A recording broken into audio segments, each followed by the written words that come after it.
अमरीकी सदर जो बाइडन सदारती दौर से दस्तबरदार हो गए हैं। कौम के नाम खत सोशल मीडिया पर जारी कर दिया, जिसमें कहा कि वो अपनी बाकी मुद्दत के दौरान बतौर सदर अपने फ़राइज़ की तकमील पर तवज्जो देंगे। डोनाल्ड ट्रंप के साथ पहले सदारती मुबाहिसे में बुरी कारकर्दगी पर बाइडन को तनकीद का निशाना बनाया गया था। उनकी अपनी डेमोक्रेटिक पार्टी उन पर दस्तबरदार होने के लिए दबाव डाल रही थी। सदर बाइडन ने कहा कि वो अपने फैसले के बारे में इस हफ्ते कौम से बात करेंगे। जो बाइडन ने अपनी जगह नायब सदर कैमला हैरिस की बतौर सदारती उम्मीदवार नामजदगी की तौसीक कर दी। अमरीकी तारीख में पहली मरतबा एक गैर सफ़ेद फाम खातून अमरीका की सदारती उम्मीदवार होंगी। कैमला हैरिस ने कहा कि सदारती उम्मीदवार के लिए सदर बाइडन की तौसीक एजाज़ है। डेमोक्रेटिक पार्टी से नामजदगी के हुसूल और सदारती इंतखाब जीतने के लिए पुरज़्म हूँ। कैमला हैरिस के मुतवक्के सदारती उम्मीदवार होने पर ट्रंप ने खुशी का इजहार किया है। कहा कि सदारती इंतखाब में कैमला को हराना आसान होगा। ये भी कहा कि बाइडन सदर का इंतखाब लड़ने और बतौर सदर खिदमात अंजाम देने के काबिल नहीं और ना कभी थे। बाइडन ने जो नुकसान पहुंचाया है उसका बहुत जल्द इजाला करेंगे। हाउस स्पीकर माइक जॉनसन ने सदर बाइडन से फौरी मुस्ताफ़ी होने का मुतालबा कर दिया।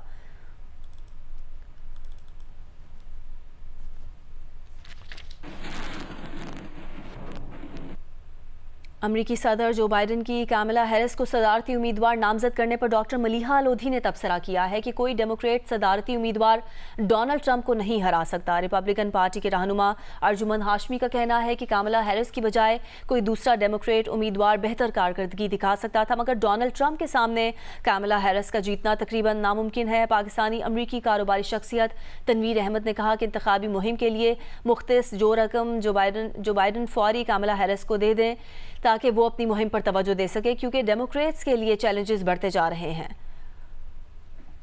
मैं नहीं समझती कि चाहे कमला हैरिस हो या कोई और डेमोक्रेटिक कैंडिडेट हो, इस वक्त मैं नहीं समझती कि कोई डेमोक्रेटिक कैंडिडेट जो है वो ट्रंप को हरा सकता है। ट्रंप बहुत आगे हैं, मोमेंटम उनके साथ है, और इस वक्त डेमोक्रेटिक पार्टी की जो हालत है, देखिए जी, लास्ट मिनट पे ये तो बिल्कुल ही तारीखी तौर पे भी कहते हैं कि अनप्रेसिडेंटेड है।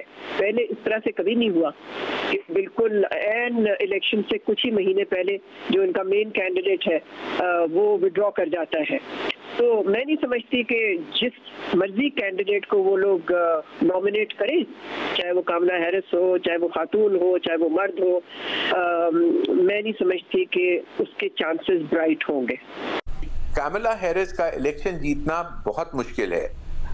उसके बजाय there are other candidates in Democratic Party who might do a little bit better than Kamala Harris. But again, this is a Republican giving a opinion on Democratic Party. They know it better.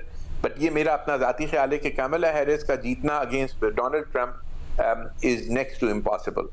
Challenge है। अभी देखें, अगर आप जो campaign की fund की बात करें तो जो बाइडन के अकाउंट में तकरीबन 91.5 मिलियन डॉलर्स पड़े हुए हैं, जिनका अभी तक वो भी उन्होंने समझ नहीं उनको आ रही कि वो इतना पैसा किस तरीके से कमला हैरिस या जो भी उनका कोई कैंडिडेट आता है उसको देंगे। तो उनके लिए ना दिन ब दिन ज्यादा से ज्यादा चैलेंजेस ही बढ़ रहे हैं।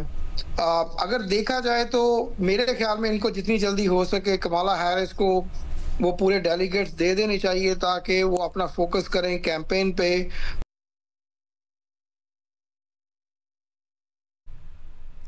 पाकिस्तान ने कौंसलेट हमले पर जर्मनी से भरपूर एहतजाज करते हुए जर्मन सफ़ीर को दफ्तर खारजा तलब करके अपने तहफ़्फ़ुज़ात से आगाह किया है। दफ्तर खारजा ज़राए ने जियो न्यूज़ को बताया कि जर्मन सफ़ीर को दफ्तर खारजा तलब करके फ्रैंकफर्ट में पाकिस्तानी कौंसलेट में रूनुमा होने वाले वाक़े पर शदीद तहफ़्फ़ुज़ात का इजहार किया गया।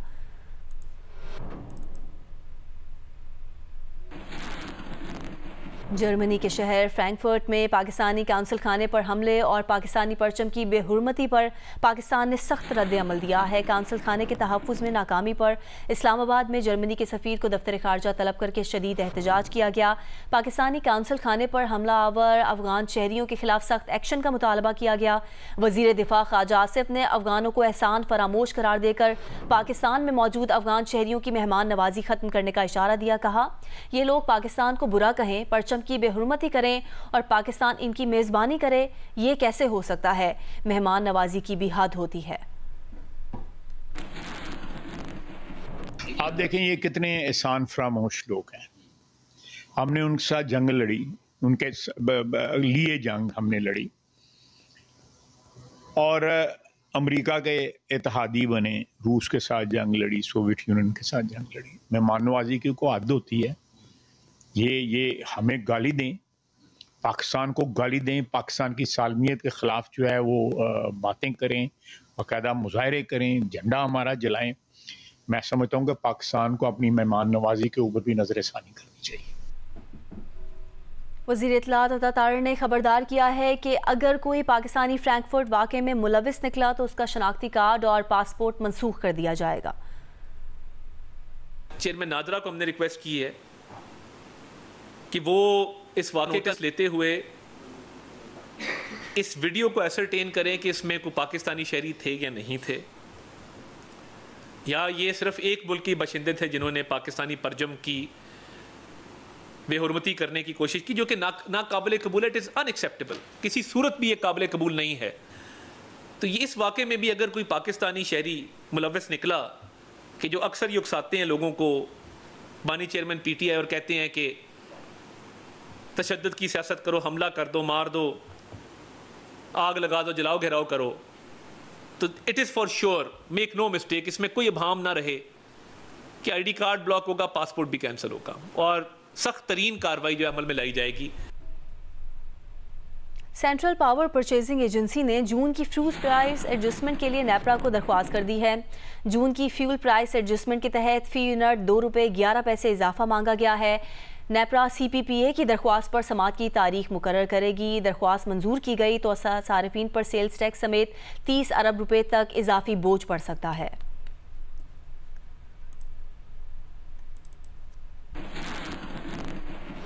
साबिक निगरान वज़ीर तिजारत गौहर एजाज का कहना है कि बिजली घर जो हुकूमत की मिल्कियत में है उनकी निजकारी की जाए, इन प्लांट्स पर कर्जों का बोझ बिजली बिलों से ख़त्म किया जाए। उन्होंने मजीद कहा कि निजी शोबे के प्लांट्स के मुआहदों से रीनिगोशिएट करना चाहिए और उसके बाद CPEC पावर प्लांट से बातचीत करके मुआहदों को दुरुस्त किया जाए। वो नया पाकिस्तान में शहजाद इकबाल से गुफ्तगू कर रहे थे। सिर्फ एक ही सोल्यूशन है जी कि ये तमाम मर्चेंट प्लांट्स हों शहजाद, मर्चेंट प्लांट एक्सचेंज का कॉन्सेप्ट क्लियर बना हुआ है, गवर्नमेंट इस सिस्टम से बाहर निकले और जो सस्ता है वो बिजली बेचे और उससे वो मर्चेंट एक्सचेंज के थ्रू जो हाईएस्ट प्रायोरिटी हो, सबसे सस्ते की हो और सबसे सस्ते से ख़रीदा जाए। आपने रीनेगोशिएट करना है, आप रीनेगोशिएट करें। आपको इनके साथ बैठ के जो है अगर कैंसिल करना पड़ता है, आपको स्टेज पे भी जाना पड़ेगा कि आप टेक ओवर करें इन प्लांट्स को, अगर सॉवरन आपकी गारंटी है, और उसके बाद टेक ओवर करके प्राइवेटाइज करें। और टर्म सीधी है, जो सस्ता है वो बेचे। अगर ये पावर प्लांट्स हैं तो ये बिकेंगे और ये बिक के एफिशिएंटली चलेंगे। आप चुप रहे हैं उसके पीछे किसके कि जनाब इसमें CPEC के चाइनीज ओनरशिप के प्लांट हैं, उनको बाद में डील कर लें। वो भी पाकिस्तान से मोहब्बत करने वाले हैं। अगर आप अपना स्टेप लेंगे पहला कि अपने आप को टेक एंड पे पे ले जाएंगे, आप अपने प्राइवेट सेक्टर को टेक एंड पे पे लेके जाएंगे कि भाई बिजली बनाओ, बेचो और उसके पैसे लो। किस बात के पैसे ले रहे हो बंद प्लांट के?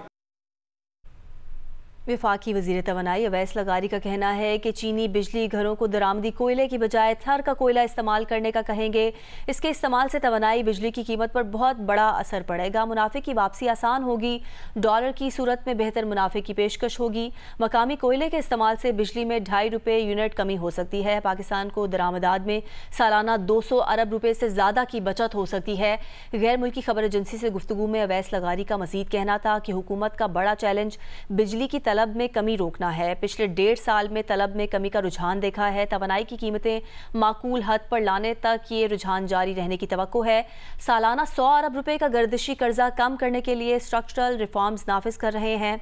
नेट मीटरिंग और दूसरे सिस्टम्स की सूरत में हम फिलवक्त ग्रिड पर 1000 मेगावाट के करीब हैं। ये बहुत फरसूदा तखमीना है कि सोलर सिस्टम से ग्रिड पर उससे 5 से 6 गुना ज़्यादा मेगावाट हो सके। चीन से तवानाई कर्जे की रीप्रोफाइलिंग एजेंडे पर रवा माह बीजिंग में बात हो सकती है।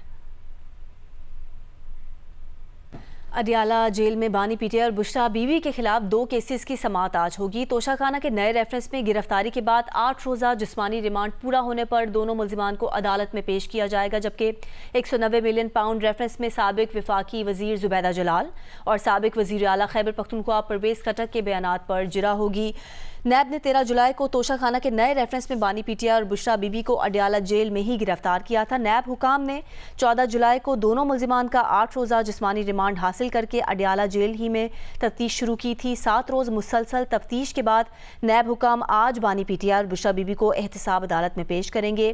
केस की समाअत अडयाला जेल में होगी। दूसरी जानिब 190 मिलियन पाउंड रेफरेंस में अदालत ने 2 अहम गवाहान साबिक वफाकी वजीर जुबैदा जलाल और साबिक वजीर आला खैबर पख्तूनख्वा परवेज़ खटक को तलब किया है। दोनों गवाहों के बयानात पर बुशरा बीबी के वकील उस्मान रियाज गिल जिरा करेंगे। बानी पीटीआई के वकील जहीर अब्बास चौधरी दोनों गवाहों पर पहले ही जिरा मुकम्मल कर चुके हैं। 190 मिलियन पाउंड रेफरेंस में मजमूई तौर पर 33 गवाहान के बयानात रिकॉर्ड, जबकि 31 पर जिरा मुकम्मल हो चुकी है।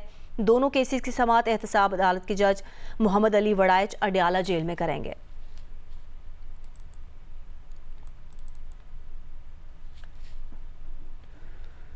वज़ीर आला खैबर पख्तूनख्वा अली अमीन गंडापुर का कहना है कि हुकूमत बनने के बाद एपेक्स कमेटी के पहले इजलास में सूबाई हुकूमत, पुलिस और अवाम के तहफ़्फ़ुज़ात के बारे में बता दिया था। ताहम आज उसके बाद पुलिस को अमन ख़राब करने वालों के खिलाफ सख्त कार्रवाई का हुक्म देता हूँ। एक वीडियो बयान में वज़ीर आला खैबर पख्तूनख्वा अली अमीन गंडापुर ने बन्नू के मिशरान का शुक्रिया अदा किया और उन्होंने इंतज़ामिया के साथ मिल बैठ कर बातचीत के ज़रिए मामले को हल किया। कहा कि हुकूमत बनने के बाद एपेक्स कमेटी इजलास में वाज़े कर दिया था कि कुछ मुसल्ला लोग सरकारी अहलकार बनकर और अपने आप को किसी सरकारी इदारे से मुंसलिक करके घूम रहे हैं, सरकारी और गैर सरकारी मामलात में मुदाखलत कर रहे हैं और सूबाई हुकूमत, पुलिस और अवाम के शदीद तहफ़्फ़ुज़ात हैं। दहशतगर्दी के खिलाफ जंग में फ़ौज, पुलिस और अवाम ने बेमिसाल कुर्बानियाँ दी हैं।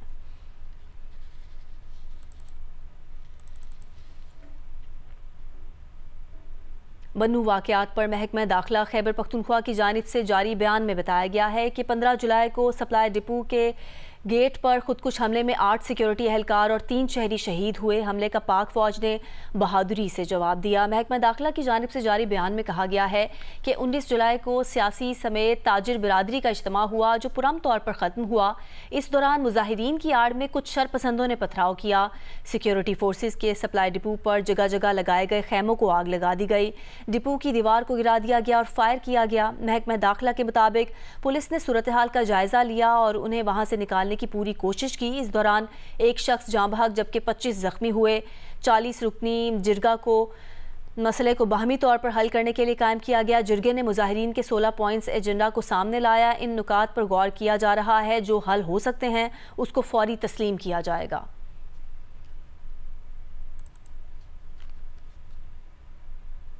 जियो न्यूज़ के प्रोग्राम नया पाकिस्तान में गुफ्तगू करते हुए सेनेटर फैसल वाडा ने कहा कि ख्वाजा आसिफ आइनी ब्रेकडाउन की बात ना करें, उनकी हुकूमत कहीं नहीं जा रही। फैसल वाडा ने कहा कि वो अपनी बात पर कायम है कि मखसूस नशिस्तों पर पीटीआई को मायूसी होगी।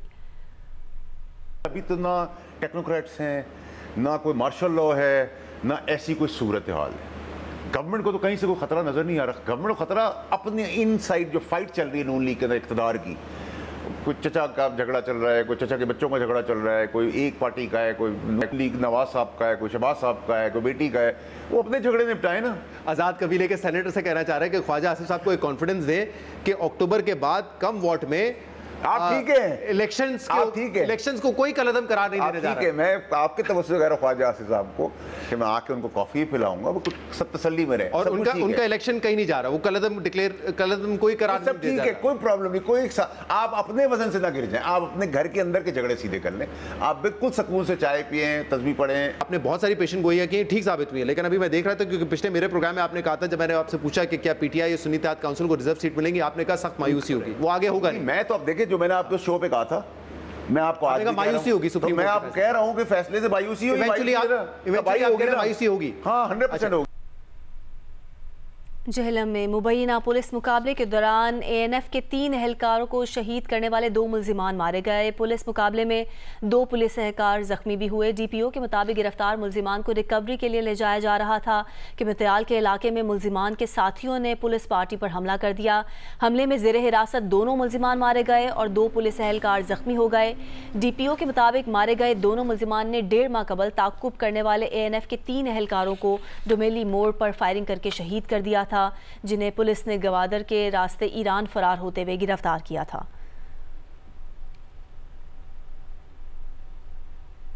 डार्बिन में जारी 4 रोज़ा मैच में पाकिस्तान शाहीन्स ने बांग्लादेश ए को जीत के लिए 428 रन का हदफ दिया है, जिसने दूसरी इनिंग्स में बगैर किसी नुकसान के 20 रन बना लिए थे। इससे पहले पाक शाहीन्स ने दूसरी इनिंग्स 226 रन 3 खिलाड़ी आउट पर डिक्लेयर की थी। उमैर बिन यूसुफ ने सेंचुरी स्कोर की, जबकि मुबस्सिर खान ने 95 रन बनाए।